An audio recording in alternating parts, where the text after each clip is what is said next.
Welcome to the channel Swasti creations. ಅಭಿನಂದನೆ ಸಾಯಿ ಸುತೆಯವರ ಸಾಮಾಜಿಕ ಕಾದಂಬರಿ. ರಾತ್ರಿ ಊಟದ ಸಮಯದವರೆಗೂ ಮಡದಿಯೊಂದಿಗೆ ಮಾತಾಡಲಿಲ್ಲ. ಸದಾ ಒಟಗುಟ್ಟುವ ಗಂಡ ಇಷ್ಟೊಂದು ಸಂಯಮ ವಹಿಸಿದ್ದು ಹೇಗೆ? ಸ್ವಲ್ಪ ಅಪಾಯವೆನಿಸಿತು. ಸದಾ ಕಾಡುವ ಅವನಿಂದ ಸ್ವಲ್ಪವಾದರೂ ಪುರ್ಸೊತ್ತು ಸಿಕ್ಕಿದ್ದು ಸಮಾಧಾನದ ವಿಷಯವೇ. ಬೆಳಗಿನ ಟ್ರೈನ್ಗೆ ರಿಸರ್ವ್ ಮಾಡಿಸಿದ್ದೀನಿ. ನಿನ್ನ ಅಣ್ಣನ್ಗೆ ಸ್ವಲ್ಪ ಬುದ್ಧಿ ಹೇಳು. ಪೂಜಾ ಅವನನ್ನ ಮದ್ವೆ ಆಗ್ಬೇಕಂತ ಹಠ ಹಿಡಿದು ಕೂತಿದ್ದಾಳೆ. ಅವಳೊಬ್ಬ ಫೂಲ್. ಅಪ್ಪ ನವೀನ್ನ ತಾತನಂತ ಗಂಡನ್ನ ಹುಡುಕಿ ತರ್ತಾ ಇದ್ರು. ಅಭಿಮಾನದಿಂದ ಬುಸುಗುಟ್ಟಿದ ಬೆಡ್ರೂಮ್ಗೆ ಹೋಗುವ ಮುನ್ನ ಚಾರುಲತಾ ಕೈನಲ್ಲಿನ ಮ್ಯಾಗ್ಝಿನ್ನ ಮುಚ್ಚಿ, ಬಹುಶಃ ಅವನ ತಾತನ್ನ ಬೇಕಾದ್ರೆ ತಗೊಂಡ್ ಬರ್ತಾ ಇದ್ರೇನೋ. ಅವನನ್ನ ಒಪ್ಸೋಕಂತೂ ಆಗ್ತಾ ಇರ್ಲಿಲ್ಲ. ಪ್ಲೀಸ್ ಸ್ವಲ್ಪ ಅರ್ಥ ಮಾಡ್ಕೊಳ್ಳಿ. ಈಗಾಗ್ಲೇ ಬಹಳ ದೂರ ಬಂದಿದ್ದಾರೆ. ಈಗ ಅವ್ರ ಪ್ರೇಮ ಮೊಳ್ಕೆಯ ಮಟ್ಟದಲ್ಲಿಲ್ಲ, ಕಿತ್ತು ಎಸೆಯೋಕೆ ಗಿಡವಾಗಿದೆ. ಅನಗತ್ಯವಾಗಿ ಆ ಪ್ರಸ್ತಾಪವೆತ್ತೋದು ಬೇಡ. ಪೂಜಾಗೆ ಬೇರೆ ಹುಡುಗನನ್ನ ಹುಡ್ಕೋಣ. ಒಂದು ಸಲಹೆ ಕೊಟ್ಲು. ಟೀಪಾಯಿ ಮೇಲಿದ್ದ ಪೇಪರ್ಗಳನ್ನೆಲ್ಲ ಎರಚಾಡಿಬಿಟ್ಟ ಮೂರ್ತಿ. ಮದುವೆ ನಂತರ 9 ತಿಂಗಳಾದ ಮೇಲೆ ಗಂಡನಿಗೆ ಕೋಪ ಬಂದ್ರೆ ಹೇಗೆ ವರ್ತಿಸುತ್ತಾನೆಂದು ತಿಳಿದ್ಲು. I don't care. ನಿನ್ನ ಸಜೆಷನ್ ಅಲ್ಲ ನನಗೆ ಬೇಕಿರೋದು. ಆ ಮೂರ್ಖನ್ನ ವಿವಾಹಕ್ಕೆ ಒಪ್ಸು. ಬನ್ಶಂಕ್ರಿಯಲ್ಲಿ ಹೊಸ್ದಾಗಿ ಕಟ್ಟಿರೋ ಮನೆ ಅವರಿಗೆ ವರದಕ್ಷಿಣೆಯಾಗಿ ಅಪ್ಪ ಕೊಡೋಕ್ ಸಿದ್ಧವಾಗಿದ್ದಾರೆ. ಅದರ ಬೆಲೆ ಈಗಿನ ರೇಟ್ಗೆ 30 ಲಕ್ಷ ಆಗುತ್ತೆ ಎಂದ. ಚಾರುಲತಾಗೆ ಮಾತನಾಡಬೇಕೆನಿಸಲಿಲ್ಲ. ಸುಮ್ಮನೆ ಹೋಗಿ ಮಲಗಿದಳು. ಮನುಷ್ಯನಲ್ಲಿರೋ ವಿಕಾರಗಳಲ್ಲಿ ಇದೂ ಕೂಡ ಒಂದೆನಿಸಿತು. ಅವಳಿಗೆ ಅಣ್ಣನ ಸ್ವಭಾವ ಗೊತ್ತು. ಜೀವನದಲ್ಲಿ ಕೆಲವು ಮೌಲ್ಯಗಳನ್ನ ಇಟ್ಟುಕೊಂಡಿದ್ದ. ಹಣದ ಆಸೆಗೆ ಅವನ್ನು ಬಲಿಗೊಡಲಾರ. ಅಂತ ಪ್ರೇರಣೆಯನ್ನು ಹಚ್ಚಲು ಅವಳು ಸಿದ್ಧವಿಲ್ಲ. ಮಲಗುವ ಮುನ್ನ ಮೂರ್ತಿ, ಲಗೇಜ್ ರೆಡಿ ಮಾಡ್ಕೊ. 6 ಗಂಟೆಗೆ ಟ್ರೈನ್. ನಾವು 5:10ಕ್ಕೆ ಮನೆ ಬಿಡಬೇಕು ಸೂಚಿಸಿದ ಬಿಗುವಾಗಿಯೇ. ಮಂಚದ ಮೇಲೆ ಉರುಳಿಕೊಂಡವಳು ಮೇಲಕ್ಕೆ ಏಳಲಿಲ್ಲ. ಅಪ್ಪನ ಮನೆ ಮಾವನ ಮನೆ ಒಂದೇ ಊರು. ಎರಡೂ ಕಡೆಯೂ ಅವಳ ಬಟ್ಟೆಗಳು ಇತ್ತು. ಇನ್ನ ಪ್ಯಾಕ್ ಮಾಡಲು ಏನಿದೆ? 10 ನಿಮಿಷದಲ್ಲಿ ಮಡದಿಯನ್ನು ಬಾಹುಗಳಲ್ಲಿ ತುಂಬಿಕೊಂಡ ಮೂರ್ತಿ ಕಣಕಣಗಳಲ್ಲಿ ಉಸಿರಾಡಿದ. ಅದು ಬರೀ ಬಯಕೆ ಎನಿಸಿತು ಚಾರುಲತಾಗೆ. ಬೆಳಿಗ್ಗೆ 5ರ ಸುಮಾರಿಗೆ ಬಂದು ಪಕ್ಕದ ಮನೆಯವರು, ನಿಮ್ ತಂದೆ ಫೋನ್ ಇದೆ ಕರೆದೊಯ್ದರು ಮೂರ್ತಿಯನ್ನ. 5 ನಿಮಿಷಗಳ ನಂತರ ಬಂದ ಅವನ ಮುಖದಲ್ಲಿ ಕಠಿಣತೆ ಇತ್ತು. ಇಂದು ಕೂಡ ನಿಮ್ಮಮ್ಮ ಹೋಗ್ಬಂದ್ಲು. ಅಪ್ಪ ಮಗನ ನಿಲುವಿನಲ್ಲಿ ಯಾವುದೇ ಬದಲಾವಣೆ ಇಲ್ಲ. ಪೂಜಾ ನಿನ್ನೆ ಇಡೀ ಏನು ತಿಂದಿಲ್ಲ. ಚಾರುಲತಾ ಇಂದಲೇ ಈ ಕೆಲಸ ಆಗ್ಬೇಕು. ಫೋನ್ನಲ್ಲಿ ಮಗನಿಗೆ ಎಚ್ಚರಿಕೆ ನೀಡಿದ್ರು. ಒಳಗೆ ಬಂದವನೇ ಕ್ರಾಪ್ನ ಕೂದಲಲ್ಲಿ ಕೈ ಹಾಕಿ ಕಿತ್ತ. ಆರಾಮಾಗಿ ಸಾಗುತ್ತಿದ್ದ ದಾಂಪತ್ಯಕ್ಕೆ ಇಂಥ ಒಂದು ವಿಘ್ನ. ಅವನಿಗೆ ಪೂರ್ತಿ ತಲೆ ಕೆಟ್ಟಂತಾಯ್ತು. ಮಾವನವರು ಏನ್ ಹೇಳಿದ್ರು?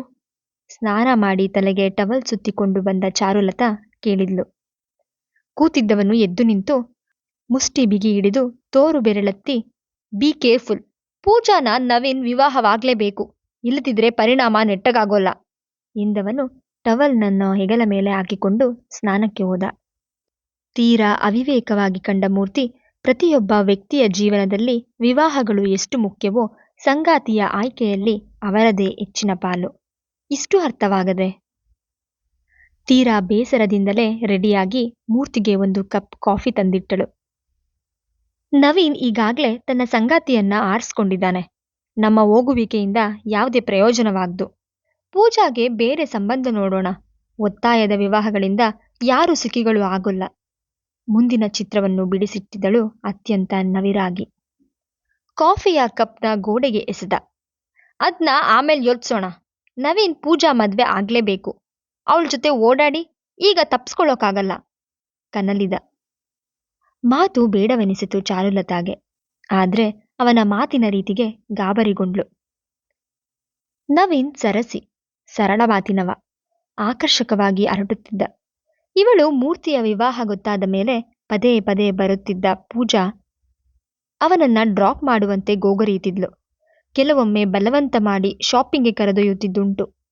1-2 ಸಲ ಕಾಡಿ ಬೇಡಿ ಫಿಲಂಗೆ ಕೂಡ ಹೋಗಿದ್ರು ಜೊತೆಯಲ್ಲಿ. ಅವನ ಸ್ನೇಹಮಯ ಆಕರ್ಷಕ ವ್ಯಕ್ತಿತ್ವವನ್ನು ಇಷ್ಟಪಟ್ಟಿರಬಹುದು. ಇಲ್ಲ ಅವನನ್ನ ತಪ್ಪಿತಸ್ಥನನ್ನಾಗಿ ಮಾಡಿ ಶಿಕ್ಷೆ ವಿಧಿಸಲು ಸಾಧ್ಯವೇ? ಕಾಫಿ ಅಲ್ಲಿಯೇ ತಣ್ಣಗಾಯಿತು. ಸ್ಟೇಷನ್ಗೆ ಬಂದಾಗ ಟ್ರೈನ್ ಹೊರಟು ನಿಂತಿತ್ತು. ಇಬ್ಬರು ಹತ್ತಿದರು. ಯಾರ ಮುಖದಲ್ಲೂ ಗೆಲುವಿಲ್ಲ. ಹೆಚ್ಚಿನ ಆತಂಕ ಮೂರ್ತಿಗೂ ಇತ್ತು. ಇಲ್ಲಿ ತಂದೆಯ ಪ್ರೆಸ್ಟೀಜ್ ಜೊತೆ ಪೂಜಾಳ ಆಟವನ್ನು ಲೆಕ್ಕ ಹಾಕಬೇಕಿತ್ತು. ಏನು ಮಾತನಾಡಬೇಕೋ ತಿಳಿಯದಾಯಿತು. ಕಿಟಕಿಯಿಂದ ಹೊರಗೆ ನೋಡುತ್ತಾ ಕೂತ. ಇವನಿಗೆ ಕೆಲಸ ಸಿಕ್ಕಾಗ ಇನ್ ಸಾಕು ಒಂಟಿ ಜೀವನ.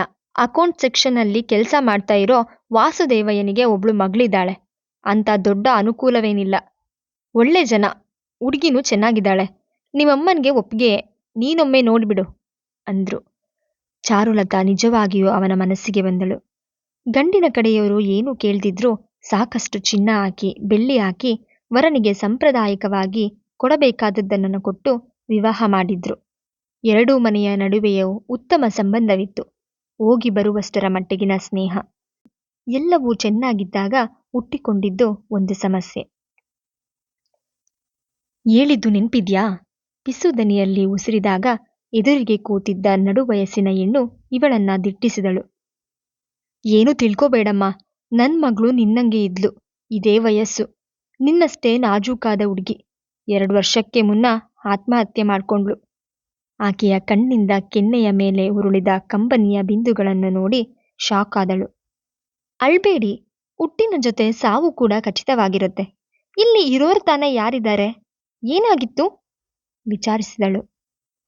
ಗಂಡ ಅಪ್ಪ ಇಬ್ರು ಸೇರಿ ಕೊಂದುಬಿಟ್ರು ಎಂದ ಆಕೆ ಕಣ್ಣಿಗೆ ಸೆರಗು ಹಚ್ಚಿದಾಗ ವಿಸ್ಮಿತಳಾದಳು. ಗಂಡ ಅಪ್ಪ? ವಿರುದ್ಧ ದಿಕ್ಕಿನ ವ್ಯಕ್ತಿಗಳು. ನನ್ಗೆ ಅರ್ಥವಾಗ್ಲಿಲ್ಲ, ಮೆಲುವಾಗಿ ನುಡಿದಳು. ಅಳಿಯನ ಚರಿತ್ರೆ ಗೊತ್ತಿದ್ದು ಕೂಡ ಮಗಳನ್ನ ದಾರೆ ಎರೆದು ಕೈ ತೊಳೆದುಕೊಂಡಿದ್ದ ಹುಟ್ಟಿಸಿದ ಅಪ್ಪ. 108 ಹುಡುಕಿ ಮಾಡೋದ್ರಲ್ಲಿ ವಯಸ್ಸಾಗಿ ಹೋಗುತ್ತೆ, ವಿವಾಹ ಆದ್ಮೇಲೆ ಸರಿ ಹೋಗುತ್ತೆ, ಹೆಂಡ್ತಿಗೆ ಕೊಟ್ಟ ಉತ್ತರ. ನಂತರ ಆ ಹೆಣ್ಣು ಅನುಭವಿಸಿದ್ದು 108 ಕಷ್ಟ. ಕೊನೆಗೊಮ್ಮೆ ಬಂದವಳೆ, ಅಪ್ಪ ನೀನು ಮನೆ ಕೊಡ್ತೀನಂತ ಅವರಿಗೆ ಪ್ರಾಮಿಸ್ ಮಾಡಿದ್ಯಂತೆ, ಈಗ ಕೇಳೋಗಂತ ಕಳಿಸಿದ್ದಾರೆ. ಕಣ್ಣೀರು ಸುರಿಸಿದಾಗ ಹಟ್ಟ ಹಾರುವಂತೆ ಹಾರಾಡಿದ್ದ. ಮನೆ ಇದ್ದರೂ ಕೊಡಲು ಒಪ್ಪಲಿಲ್ಲ. ಅಳಿಯ ಮಹಾಶಯ ಬಿಡಲಿಲ್ಲ. ಕೊನೆಗೂ ಅವಳು ಆತ್ಮಹತ್ಯೆ ಮಾಡಿಕೊಂಡ್ಳು.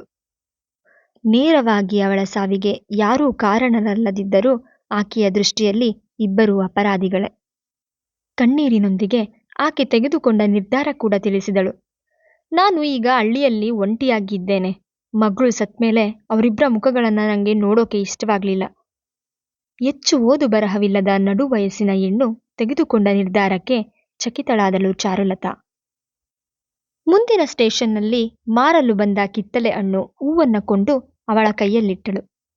ನನ್ನ ಮಗಳನ್ನ ನೋಡ್ದಂಗಾಯ್ತು ಎಂದು ಇಳಿದು ಹೋದಾಗ ಚಾರುಲತಾಗೆ ತಾಯಿಯ ನೆನಪಾಯಿತು.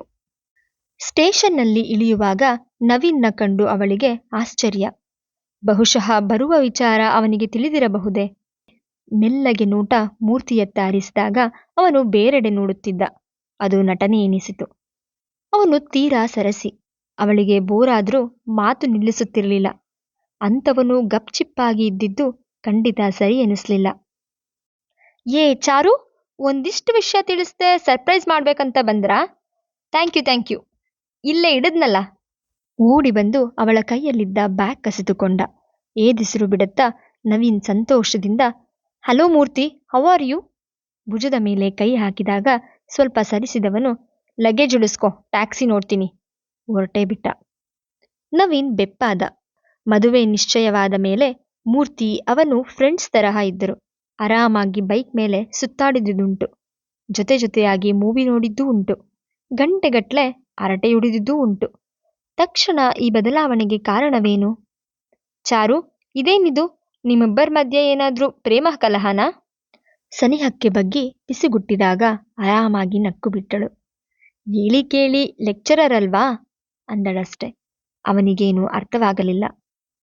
ಲಗೇಜ್ ಟ್ಯಾಕ್ಸಿಯಲ್ಲಿ ಹಾಕಿದ ಮೇಲೆ ಕಾಲರ್ ಸರಿ ಮಾಡಿಕೊಂಡು ಮೂರ್ತಿ, ನೀನು ಬರ್ತೀಯಾ ಎಂದ ನವೀನ್ನತ್ತ ತಿರುಗಿ. ಪೆಚ್ಚೆನಿಸಿತು ಅವನಿಗೆ. ಕಣಿ ಕೇಳು, ನೀವು ಕಂಡ್ಮೇಲೆ ಜಗತ್ತಿನ ಎಲ್ಲಾ ಕೆಲಸವಿದ್ರೂ ಕ್ಯಾನ್ಸಲ್. ತೂರಿ ಕೂತ. ಸಾಬ್ ಎಂದಾಗ ಡ್ರೈವರ್ ತಮ್ಮ ಮನೆಯ ಅಡ್ರೆಸ್ ಹೇಳಿದ ನವೀನ್. ತಕ್ಷಣ ಸರಿಪಡಿಸಿದ. ಬೇಡ, ಮೊದಲು ನಮ್ಮನೆಗೆ ಹೋಗ್ಬೇಕು, ಅಪ್ಪ ಫೋನ್ ಮಾಡಿದ್ರು ಎಂದ ಬಿಗಿದ ಮುಖದಿಂದಲೇ ಮೂರ್ತಿ. ಅದೇ ಕರೆಕ್ಟ್, ಉಸುರಿದ ನವೀನ್. 2 ಕಿಲೋಮೀಟರ್ ಕ್ರಮಿಸುವ ವೇಳೆಗೆ ಮೂರ್ತಿ ಮನಸ್ಸು ಬದಲಾಯಿಸಿ, ಬೇಡ, ಮೊದಲು ನಿಮ್ಮನೆಗೆ ಹೋಗೋಣ ಎಂದ. ಟ್ಯಾಕ್ಸಿ ನವೀನ್ ಮನೆಯ ಮುಂದೆ ನಿಂತಾಗ ಮೂರ್ತಿ ಇಳಿಯಲಿಲ್ಲ. ಅರ್ಜೆಂಟಾಗಿ ಅಪ್ಪನ್ನ ನೋಡೋದಿದೆ, ಸಾಧ್ಯವಾದ್ರೆ ಬೆಳಿಗ್ಗೆ ಬರ್ತೀನಿ, ಇಲ್ಲ ನೀನೇ ಬಾ ಎಂದು ಅವಳ ಬಟ್ಟೆಗಳಿದ್ದ ಸೂಟ್ಕೇಸ್ ಮಾತ್ರ ಇಳಿಸಿಕೊಟ್ಟ. ಟ್ಯಾಕ್ಸಿಯ ಚಕ್ರಗಳು ಮುಂದಕ್ಕೆ ಉರುಳಿದವು. ಎಲ್ಲ ಸರಿಯಿಲ್ಲವೆನಿಸಿತು ಅವನಿಗೆ. ಇತ್ತೀಚಿನ ವಿದ್ಯಮಾನಗಳಿಂದ ಕಾರಣ ಸ್ಪಷ್ಟವಾಗಿತ್ತು, ಆದರೆ ಇಲ್ಲಿಯವರೆಗೆ ಹೋಗುತ್ತದೆಂದು ಮಾತ್ರ ತಿಳಿದಿರಲಿಲ್ಲ. ಮುಂದುವರೆಯುವುದು.